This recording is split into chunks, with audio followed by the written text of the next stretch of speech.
Notre système de retraite par répartition repose sur un principe simple de solidarité intergénérationnelle. Les actifs financent immédiatement les pensions versées aux retraités. Les générations futures financeront la retraite des actifs d'aujourd'hui. Mais plusieurs phénomènes viennent perturber l'équilibre cotisant-retraité. Tout d'abord, l'entrée tardive dans la vie active. Ensuite, les carrières sont plus courtes, du fait de la maladie, de l'invalidité ou du chômage, qui engendre une diminution de la durée et du volume de cotisation pour le salarié. Un second phénomène vient perturber l'équilibre cotisant-retraité. L'espérance de vie augmente. Entre 1981 et 2011, l'espérance de vie a augmenté de 8 ans pour les hommes et de 6 ans et demi pour les femmes. Et demain, elle ne va cesser d'augmenter.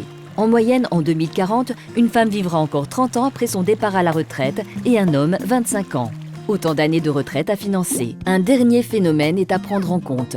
La démographie française est déséquilibrée. Entre 1945 et 1975, la France connaît le baby-boom. Des départs massifs en retraite sont donc à prévoir dans les 30 prochaines années. Par conséquent, aujourd'hui, une retraite sur 10 n'est pas financée par les actifs, mais par les réserves des régimes. Si rien n'est fait, en 2030, ce sera 1 sur 6. Avec le temps, les réserves des régimes de retraite s'épuisent. Alors, pour les faire financer par les actifs, les réformes se multiplient. Malgré ces réformes, la diminution des pensions pour les futurs retraités semble inéluctable, qu'ils soient employés ou cadres. Un employé percevant par exemple un salaire net de 1 800 € au moment de son départ à la retraite perdra plus d'un quart de son revenu en 2050.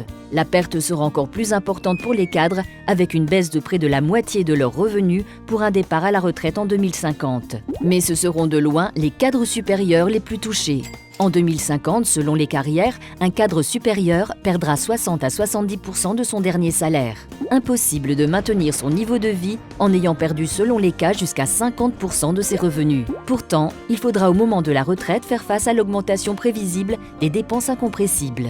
Dès leur passage à la retraite, toutes les générations seront donc confrontées à une baisse importante du pouvoir d'achat. Dès maintenant, il devient donc indispensable de se constituer des revenus supplémentaires à ceux des régimes de retraite obligatoires. En tant qu'entreprise, vous êtes la mieux placée pour mettre en place des solutions retraite pour vos salariés. Un bon moyen de les fidéliser et de les motiver par une approche socialement responsable. Contrat collectif obligatoire, versement individuel facultatif, niveau de retraite prédéterminé ou contrat individuel facultatif.